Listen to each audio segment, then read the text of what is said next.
On to a crispy. Yeah, I heard that. I will call this work session, the Sunday County Commissioners to order on Thursday, April 13th, 2017. Please join me in the pledge. Pledge allegiance to the flag of the United States of America and to the republic for which it stands, one nation under God, indivisible, with liberty and justice for all. Commissioner Thomas, please lead us in prayer. Please bow your head. Lord, in this Easter season, help us remember your ultimate sacrifice for us and remind us of why we serve and who we serve.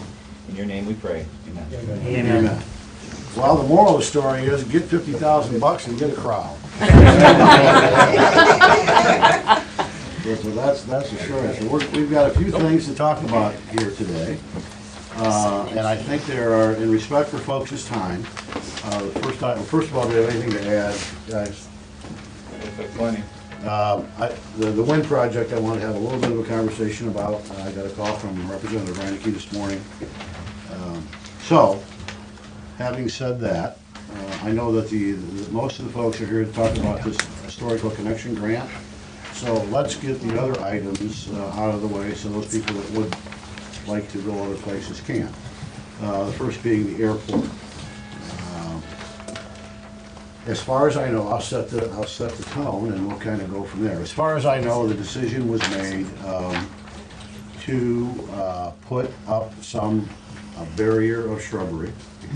I don't know specifically the kind, but something that's fast growing, along the same line that now has a tree line, and to leave those trees in place for a year. At such time, we'll revisit and decide whether or not it makes any sense to top them or take them down, or hopefully the owners and the airport manager will come to that decision. I guess the only real question is where the shrubs going to be at this point. Are they going to be on airport property or county property or on the owner's property? Is that what you guys think it is? I'm happy to listen. My understanding was that they would be planted on our property. Okay. But I think originally the plan was to have it on the county property, but I think the legal opinion was that you couldn't do that. Okay. I don't know. And that's fine. You guys don't really have any problem with that if it's on your property? No. Okay. No, it may get over to your property. Sure. You know. But that's okay. So, Okay. is that where I think we are from a resolution standpoint to the situation that we have? Oh, Brad. Well, basically, we wanted to keep the airport property mowed the way we have been keeping it, okay, and clear, so that we can maintain weeds, everything, along with the other lots that we have. So, the legal opinion was that we were gonna get rid of the trees, and Kim and I, who have the airport, at our expense, not at the county's expense, we're gonna put something to be a good neighbor on the two people, the Petrosinos and the Torontos, to be a good neighbor so that they had their view was restricted like it is now, only it'd probably be restricted better than what it is now, okay? And we didn't want to take care of them.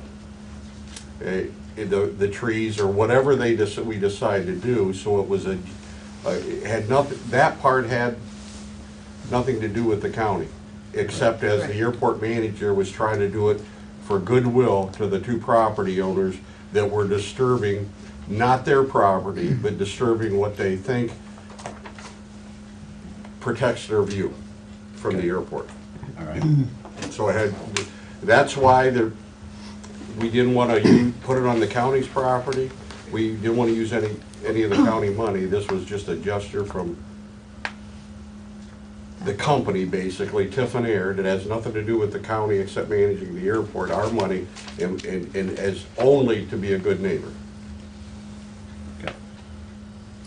So I think we're there, right? Yeah, are we everybody on the same page Well, then? it got out of control.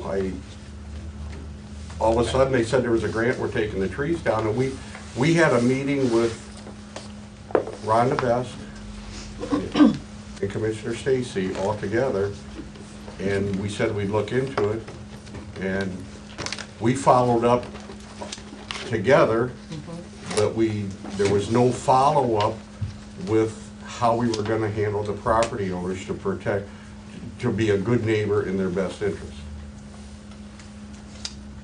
Okay, so at this point, I don't know whether the grant, I know that Tanya was looking at whether that money could be used to remove the trees, and I don't know that there's any. It's been submitted, they think it'll get funded. But is there any specific time frame that has to be done by? After the bat season. Before the bat season. After the Indiana bat, whatever time, you Okay, cannot so remove trees. Approximately a year. Okay, so it could be a year, and then we would review it to see whether or not everybody's Yeah. comfortable with that at that point? Well, we'll have to put it out for bid. It'll have to follow the federal guidelines, which Right. will be cumbersome, but it's all doable. Yeah. Okay, because we'll have to have another survey, you'll have to have,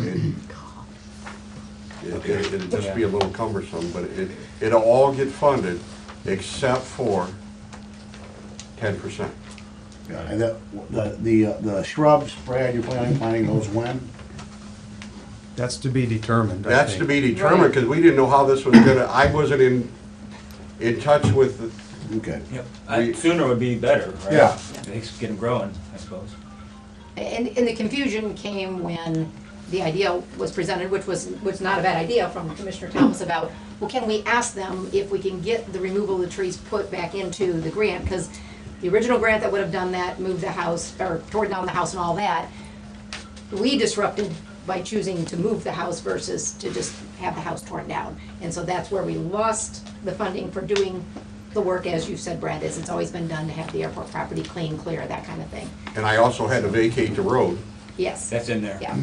And I realized that, but that had to, and that's why it may spill over till 2018, because they need the exact documents, which they just received, and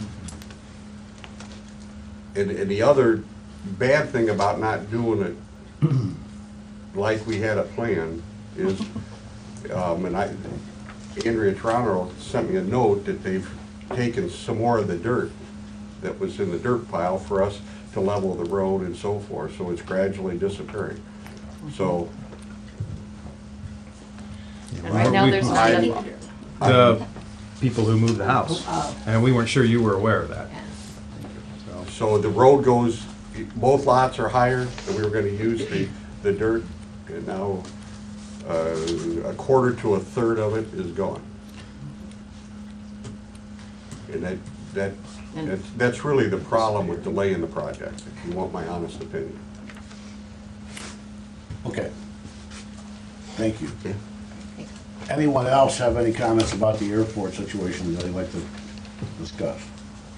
I'm just amazed it's taken this long to do a simple thing like this. I realize you gotta go through channels and everything, but, you know, Brad and I could have handled this on a handshake probably, but we realize that's not the way you do things, but, Well, actually, that is, it should be. that is the way to Yeah. do things. It just, you know, it tells you when government gets involved. The problem is, I think that we have three of us, we're all trying to, actually four, because Freddie was involved too. Right. We're all trying to get the right thing done for Brad and for the homeowners. Right.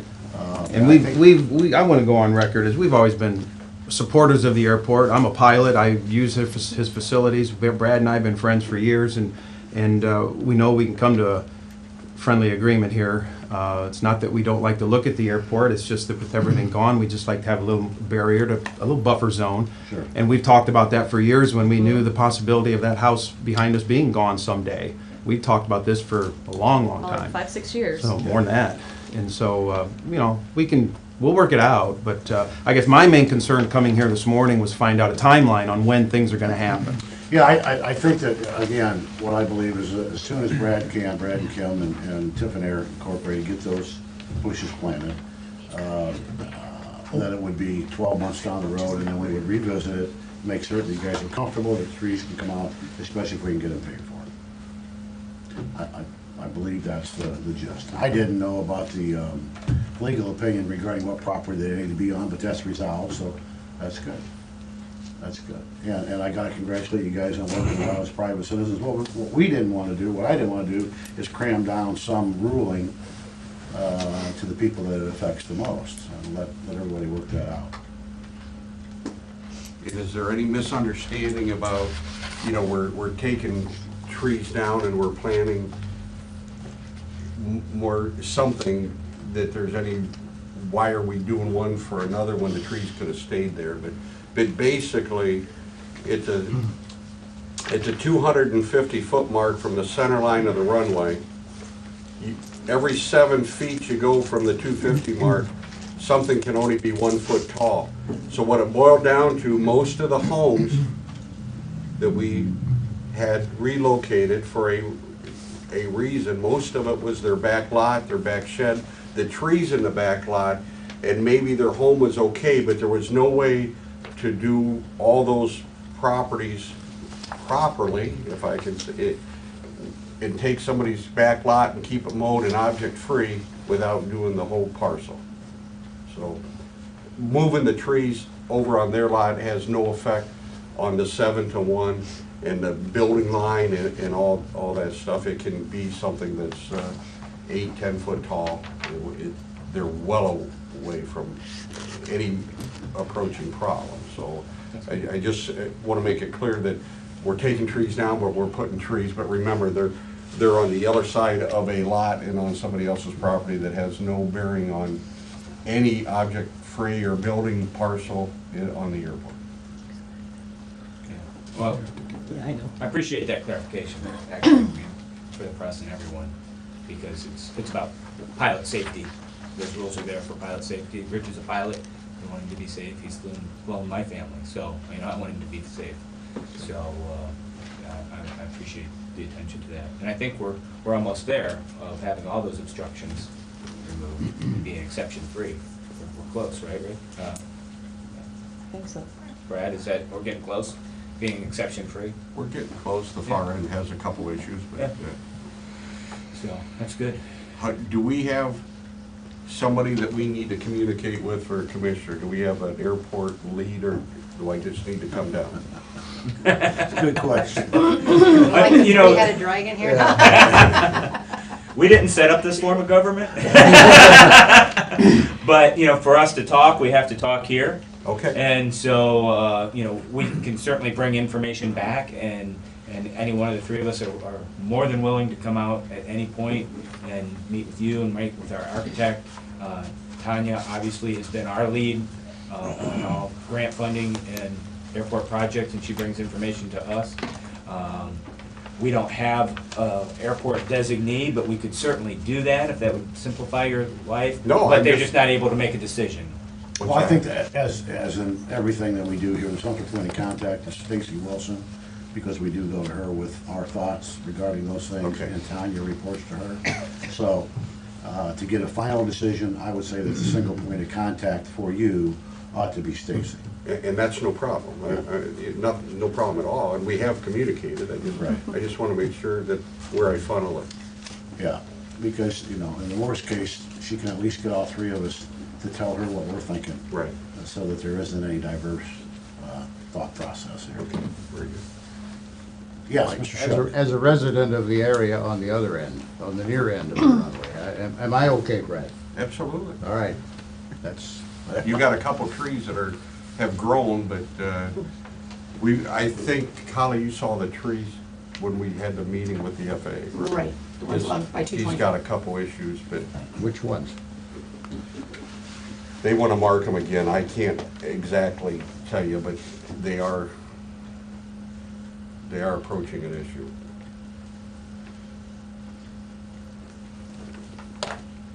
Okay, any other discussion regarding the airport?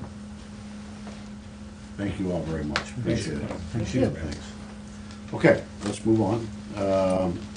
Let's talk about the law library next, again, because I know the other discussion is going to be lengthy. Maybe we can get a couple of things done here. Shane, you want to? Yeah, so we met last night, we were talking about space and space needs. So the needs of the law library are centered around location, centrally located to the Joint Justice Center, enough space, 1,000 to 1,200 square feet, and 24-hour access for the local bar. And we don't have anything that's going to meet all those requirements, so it's kind of like the Meatloaf song, 2 out of 3 ain't bad.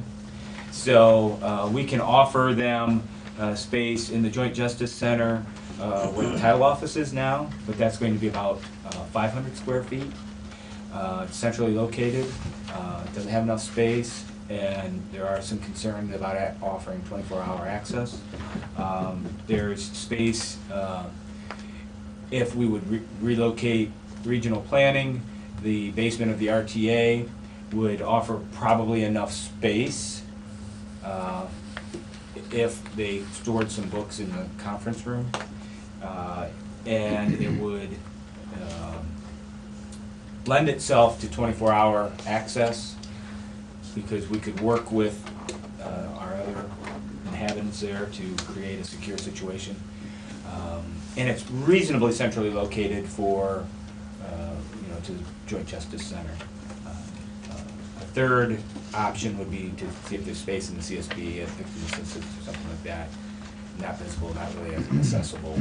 Not sure about the square footage. So my recommendation, and Jenny, if you want to add anything else as far as summing it up. Basically, we just need room for some materials, bulk materials. That's going to be much more limited than it used to be in the past, of course. Access for a couple computer terminals with access to a program called Westlaw Next that the attorneys use, the public can use.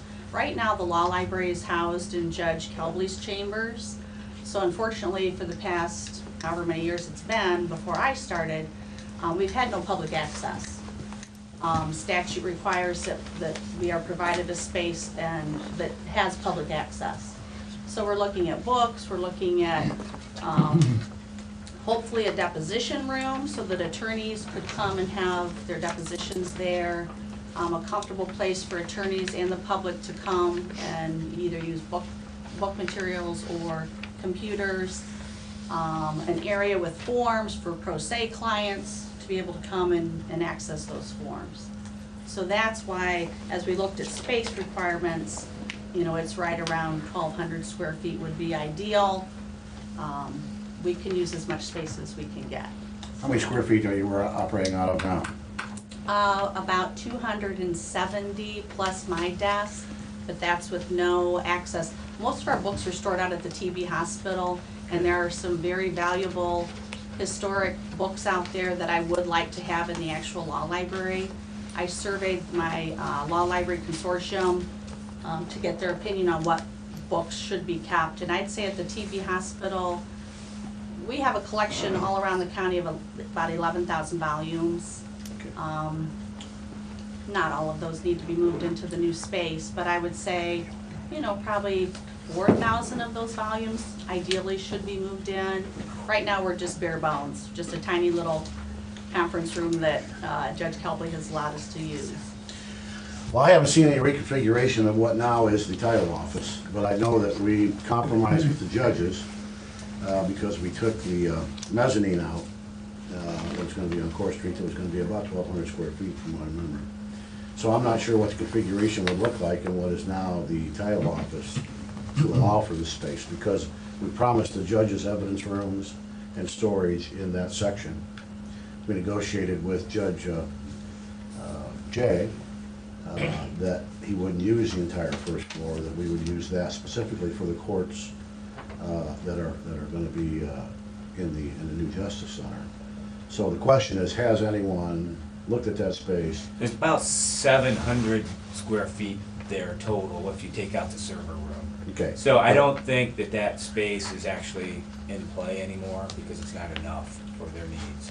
So we don't really have to discuss that piece of it unless. Well, the judges would have to buy in, because we did specifically tell them that space could be used for evidence. Yeah, rooms. and I think that's the space that we can continue to program. So I don't think there's really any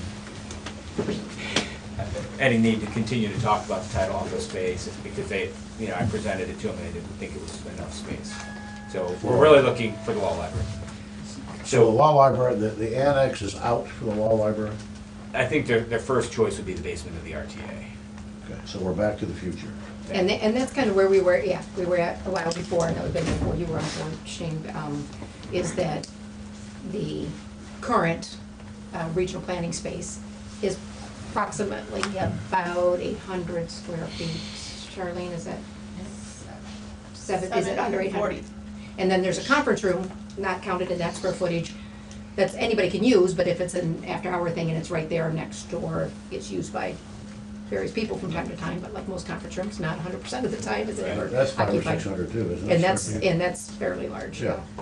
And that was, yeah, where we were at, and the 24-hour access is obviously very doable with that building, because it has been used for evening meetings before without any security issues whatsoever.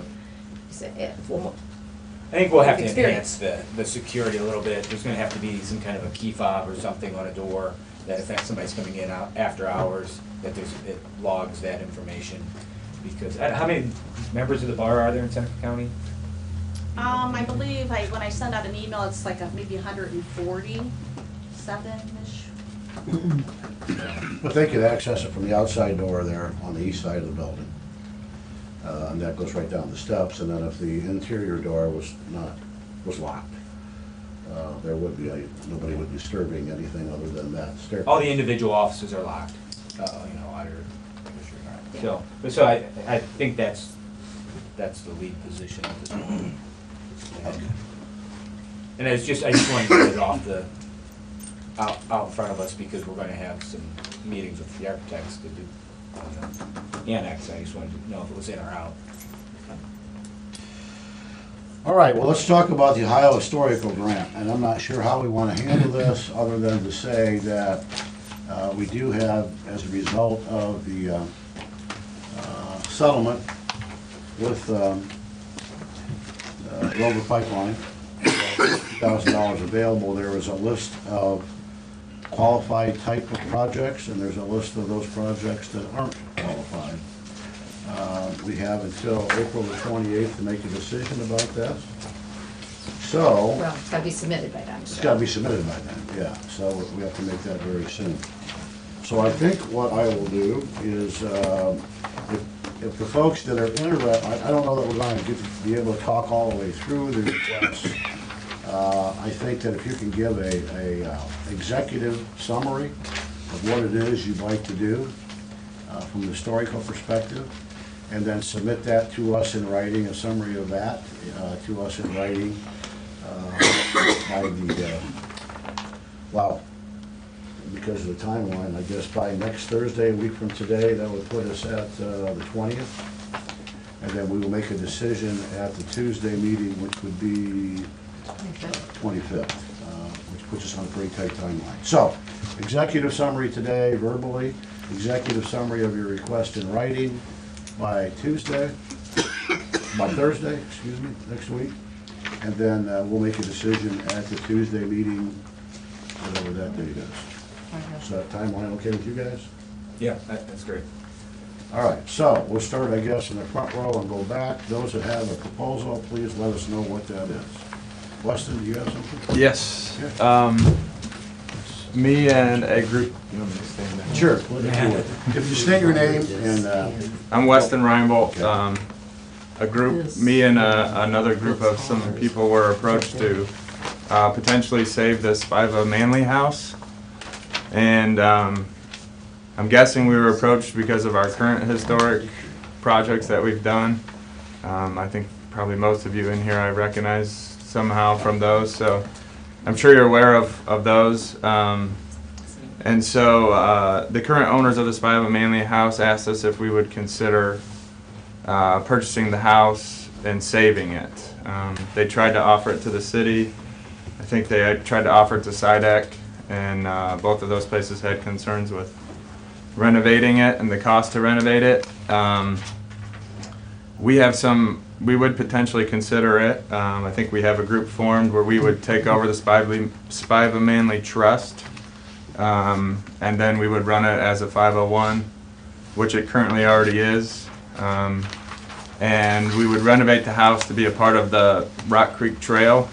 I don't know how familiar you all are with the Rock Creek Trail, but the Rock Creek Trail second and third phases will end up through that street.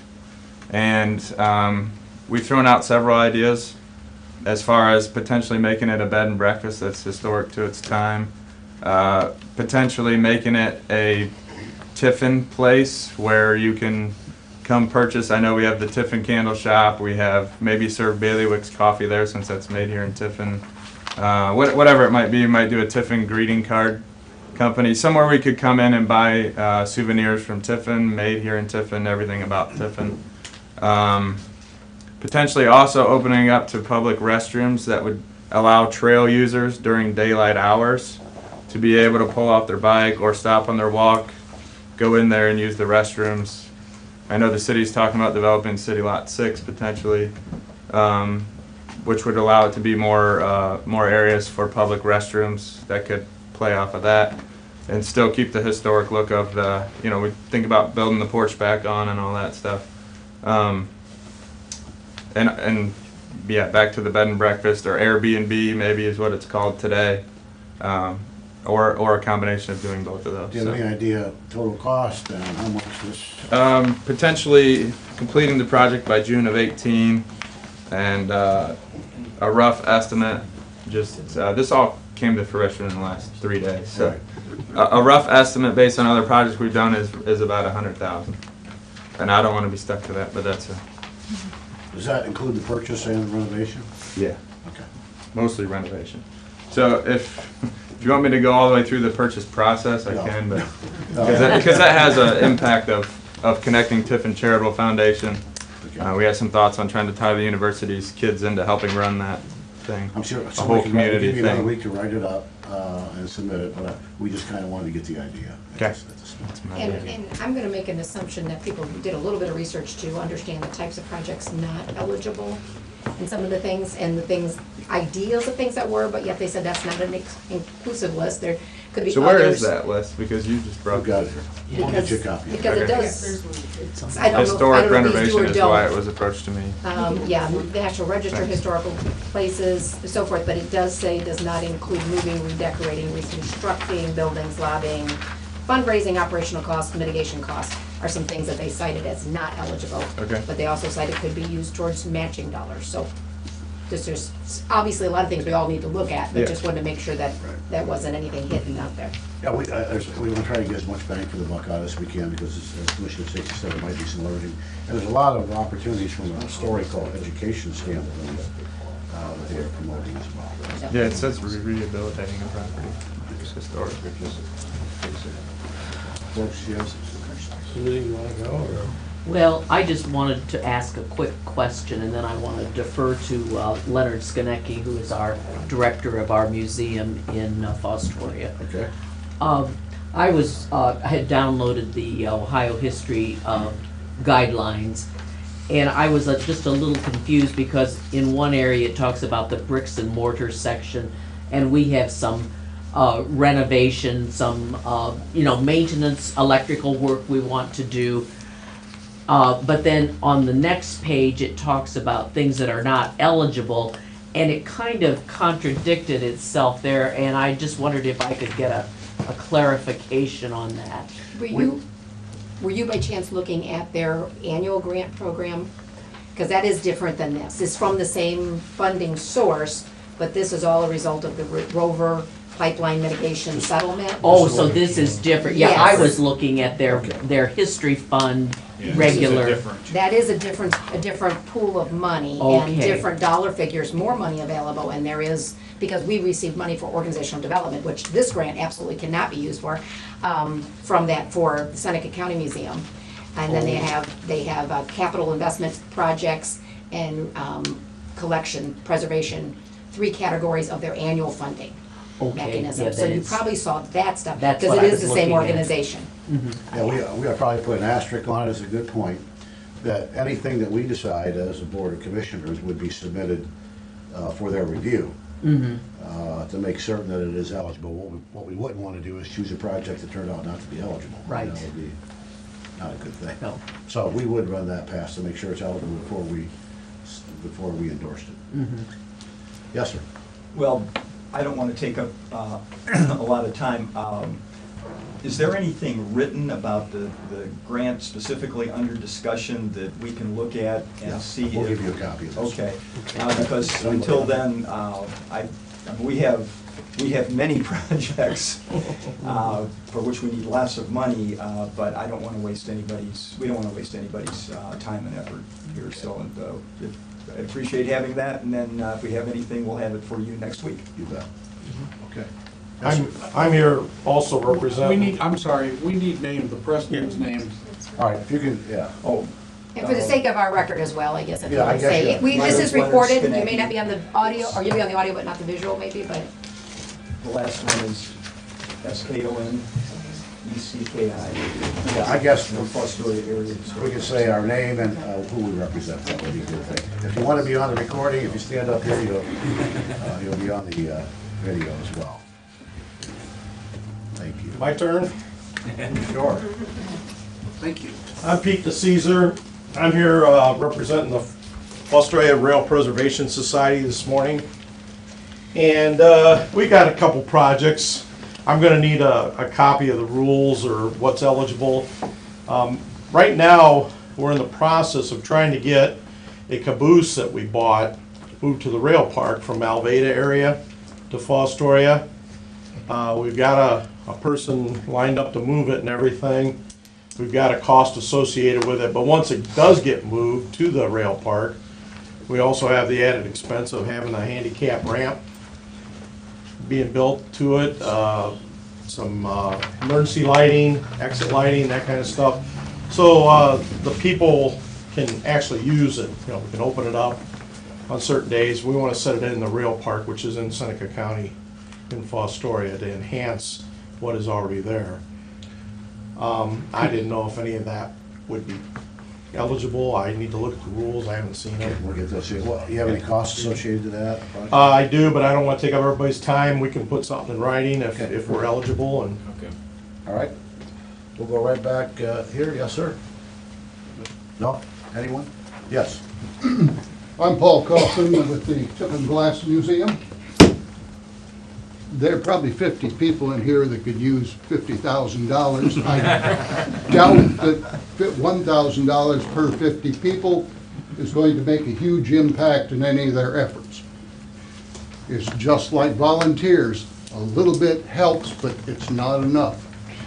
In thinking this through, having been a reporter for a couple of newspapers and my past history in this community, we've got a lot of things in this county that are significantly historic that aren't written down, and nobody knows about them unless they come across somebody who has done some work on them or has seen a story about them. I refer to the church over at Lodi, significantly historic in this county. Flat Rock Children's Home, it's old. How about the TB hospital, the cemetery? There are hundreds of things in this county that are not written down for people to know about, to come and see. It would benefit everybody in this room if there were a master list put together, available for social media, about coming to Seneca County. Now, perhaps this should fall into the hands of the tourism group up at the chamber, but it could be a cooperative effort also. In conjunction with that, we have a very good videographer program here in the county. A couple of guys shoot some awful good videos for promotion. They could be involved in this by going around to the museums and the historic sites and shooting some footage and having it on social media. We're getting more people all the time at the museum who look at social media. They don't read a AAA book. They don't do anything else. It's on that phone. So let's put something out there that is available to these people. In the past week, we've had Wisconsin, New Hampshire, Missouri, Montana, all through the museum. We get 38 states a year and 8 foreign countries a year. I can guarantee you, they aren't reading a AAA book to come there. So let's talk about putting together a master list of historically significant locations in this county and putting it out there, put some footage together that can be on video so that people wanting to come here will see these places. And people coming through the doors, what makes these things operate. I think it is probably something that has not been done. As I said, I have been here all my life.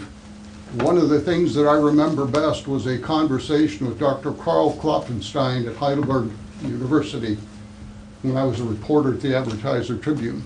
I'd come across a thing in an old book about 13 Indian mounds in Seneca County. I went and talked to him. He says, yes, I know where they are. No, I won't tell you where they are. Some of them have since been plowed under, and that's where guys go find the stones and the arrowheads and stuff. But some of those should be listed for historic preservation because nobody knows the Indians did mounds here in Seneca County. Yes, and they're small burial mounds, but there are artifacts and stuff in them, and they are significantly historic to the county because most of them are up on the old reservation. So let's put some money towards listing and categorizing the historic places that are throughout the county. 4 museums in Tiffin. Fostoria has a couple of good ones. I think there's a historic group in Attica that used to be in the library until they had the fire. There's a lot of things in this county that don't get pointed out that nobody know about. This represents the entire county sitting in front of me. Let's work to do something for the entire county. Thank you. Thank you. And that definitely fits one of the bullet points I had outlined under the education part. That one definitely qualifies. Oops. I'm Roland Zimmerman, representing the Seneca County Park District. And when we ended up with Bowen property, lying against Bowen property is this old church. The land that this sits on was granted to Catherine Beard by John Quincy Adams, President of the United States, in 1827. In 1844, the trustees of the Baptist Church out there purchased it from Catherine. It was the only church built in West Lodi. It was built in 1844 and finished in 1845. It is the identical church seen in this picture in 1919. It is something that if it was at the point where the people that were in charge of that were all getting older, and it ended up only being 2 couples left taking care of the church, and it was at a point where they could give it to the Seneca County Park District that did not necessarily want it because we had no money of any kind to fix it up, but it was either we take it or it get tore down. And part of our mission statement, of course, is to maintain the history of Seneca County. And one of the oldest churches, the first church of 4 township area, was built when there was only about 700 people in Reed Township at that particular time. Anyhow, it came to us from that group. The Seneca County Museum at one time owned it. They couldn't support it. It cost a lot of money, as we know. The original chandeliers, gas, are still in that church, and the glass globes are in storage at the Seneca County Museum. And I dated the stoves. There are 2 wood stoves that are still operable and work, and they're dated to the 1920s. So it's something that I fell in love with. And this is my proposal, and my objective tonight, or today, was one, and you'll note I'm a teacher, was a teacher. Anybody else wish a copy? Will there be a test later? Hand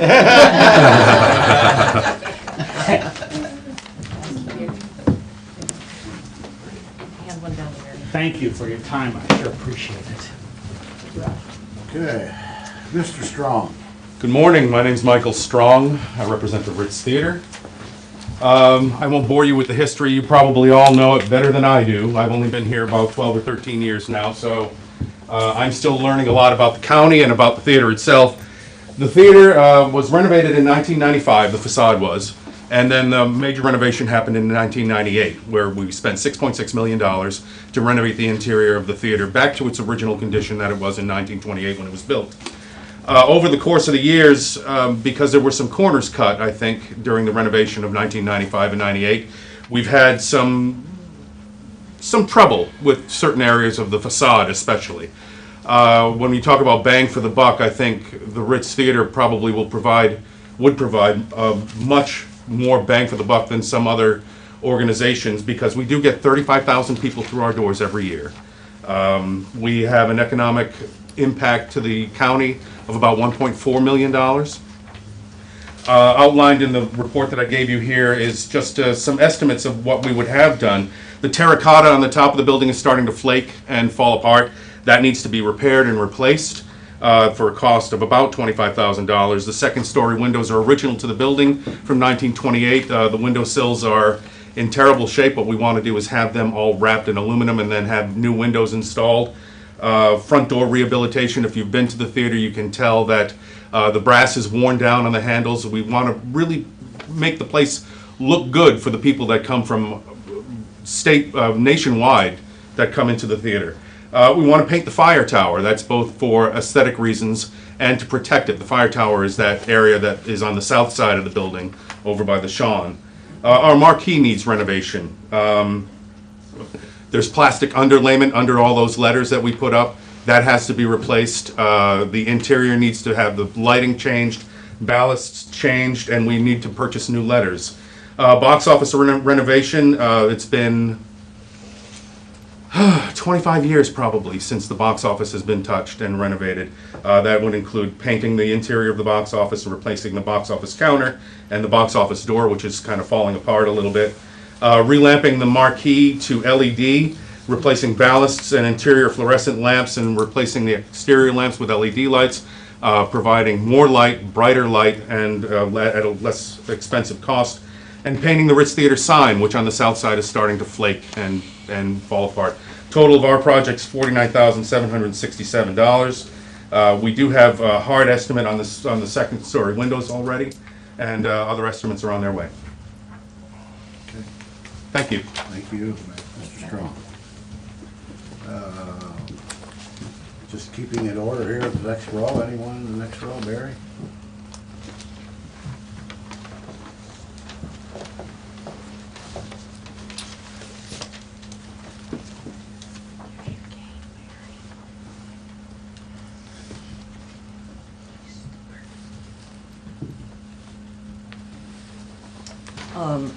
My name's Mary Lewis, and I'm the coordinator for the Museum Gallery Alliance.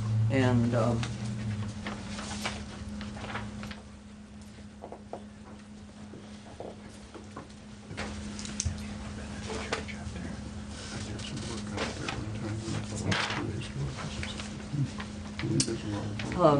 I'm also on the board of Tiffin Historic Trust, and I really think about Paul's comment about $50,000, and we all need money. Actually, the Grammas Brown House has gotten estimates of money to bring it up. Well, it really needs a lot of work. We've got an estimate of over $500,000, and so it just goes on and on and on. We all have those problems. I do want to say that some of the things that are on this list have been done by Tiffin Historic Trust. We've had, the building doctor. We've conducted workshops for homeowners and a number of different things.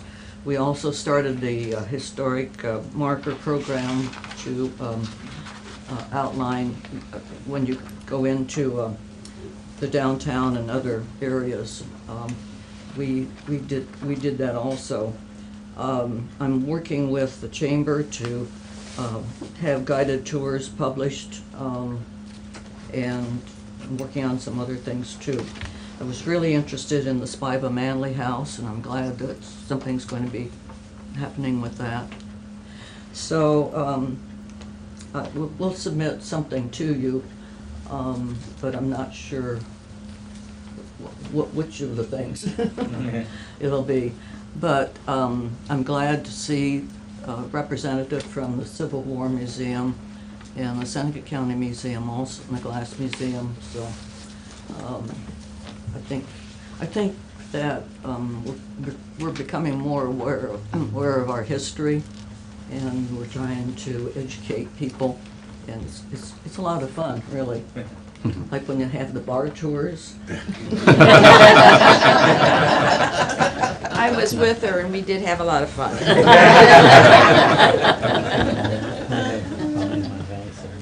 Gentlemen. I don't have anything at this time. We're from Green Springs, STEMtown Museum. Okay, your name, sir, is? STEMtown Museum and Okay. Historical Society from Green Springs. All right. Thank you for being here. I didn't know, we are just over the county line. Our museum is just in Sandusky County. But I had a call from your council here, and they suggested we come and talk. Ours mostly is maintenance, that we haven't had the money to upgrade a lot of things at our road museum. Okay, thank you for being here. Anyone else in that row have anything? So we're starting with Loretta's row back there, kinda. Soup, you have anything back there? Fran? I just want to bring to the attention of Charlene from Regional Planning, and like Paul, I was considering the ideas of the historical markers and how they tie in. Been mulling over different ideas that we could use, and there are many places in Seneca County that are not marked, and it ties into a great plan if we can put together all the markers, get the old markers updated, map out the routes, and then it becomes a portion of a driving tour, a bicycling tour, and a walking tour. And to me, that ties into making Seneca County healthier again as well, because we would be biking and walking to look at those things. So I just want to remember and always remind everybody, there are a lot of historical places that need marked that aren't. So that was one of my thoughts that I thought. Back row. Paul Euchre seats, or the Bob Euchre seats. I'm Gary Dundor, representing the American Civil War Museum of Ohio. We have a number of projects that we could have done, but the front steps is one of the big ones, mainly for safety.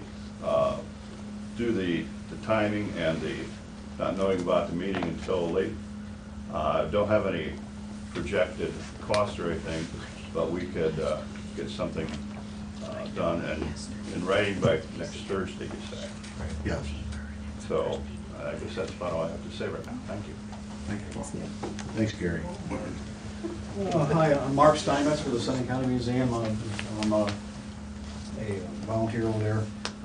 We weren't sure exactly what the grant or the money was going to be available for, so we just printed up a list of 5 pages of stuff that we could use over at the museum. Just 5. We can throw it up against, not all inclusive. throw it up against the wall and see what sticks. Looking at the one list they had there, I don't know how much of the stuff that we have, again, it's a lot of nuts and bolts type related stuff that needs to be done, little things here and there, maybe a couple $1 million, I'm not sure exactly. Again, just guessing. But anyhow, echoing Mary Lewis's statement, the Museum Alliance is a wonderful thing that all the museums are banding together to help each other, and it's a terrific thing. So, you know, that these considerations, Spiva Manley House and all these things here, you know, I feel like, you know, maybe we should take a back road to some of these things. And again, if we talk about the educational things that are going forward, you know, what Paul said about the list of things that our county offers as far as history, is a wonderful thing. The videos that the Fostoria Historical Society has put out has been something I've been extremely jealous of, with the things they do, or their things that are really, really awesome to get the word out. People like to see stuff in video versus, the other newspaper print, sorry guys. But I was contacted, thanks to Shane, he got a hold of Katie Breidenball, who did this video here last year on the St. Joe's fire that when he got hit by lightning, and our museum was very much involved with that. A really great thing. I talked to her and she said that if part of the funding of this $50,000 grant would go towards a video, her pricing would be $3,000 for like a 15-minute video. Give them $5,000, they'll give you a video of whatever they can afford. So there's ways to go around doing that. I don't really have pricing on that.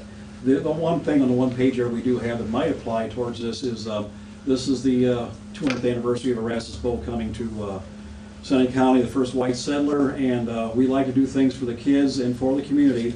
Last year, for the 250th birthday of Edward Tiffin, we did these informational cards we passed out to all the kids who came through the tours, and then we had them at the public library and our museum, and they were just like a neat thing for people to know their history of the founder's name. And then we want to do that again this year for Erastus Bowl. We want to do history boards during the Heritage Festival. So those are two things that you'll find on the list. That and they did also, Bookmeyer printed a wonderful historical local history coloring book that we'd like to put out and give to the kids also.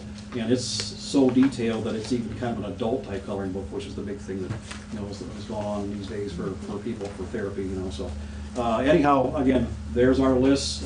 If you can consider it, we'd be very much appreciative. But again, a lot of people would be very happy to get something. So we have a number of C. Tiffin. Are we going to have an Erastus Bowl around town? We have one. Yeah, we do. We do. Perfect. We do. Wonderful. Any other thoughts in the group? I've got to say that the majority of you folks are volunteers at what you do, and I have to express on behalf of the commissioners our sincere appreciation. We talked about this a lot of times, but there is so much to run in the county, and virtually every board that I sit on is comprised mostly of volunteers. God bless you, and thank you very much, and happy Easter to everybody, by the way. So I just want to say, in closing on the submissions, if you weren't here today, or if someone from your group wasn't here today, we'll still take written submissions. This is informational. We're learning as we go as well, because this was come up pretty fast. If several of you want to combine into an application, maybe on the video project or something like that, we would entertain that. And so there's no other written rule there, but I do think that we need written submissions, and consortiums, I think, would be looked on favorably. And you're going to, we have copies of this, so we're going to give yes, we are going to get that copy and get it to everybody before you go. So if anybody wants a copy of this, just hold on and we'll get her done. In fact, I And think it's we'll not a get- lengthy form, so it needs to be pretty Right. impactful to You want get them to the have best the explanation. application too, or just the first three Unless- Just pages? the first 3 pages at this point, because the rest of it would be. Rest of the application would be for our. Yeah, the application, we would have to take forward and submit, but it's, it's a 298, it's a limited number of words. I thought I saw that something, not that. Okay, so we are, Vicki, we're going to go on a break here for about 5 minutes, as long as it takes, to get these copies so everybody can have them. So we are kind of in a little bit of a You got a break. clean copy, because mine- I do.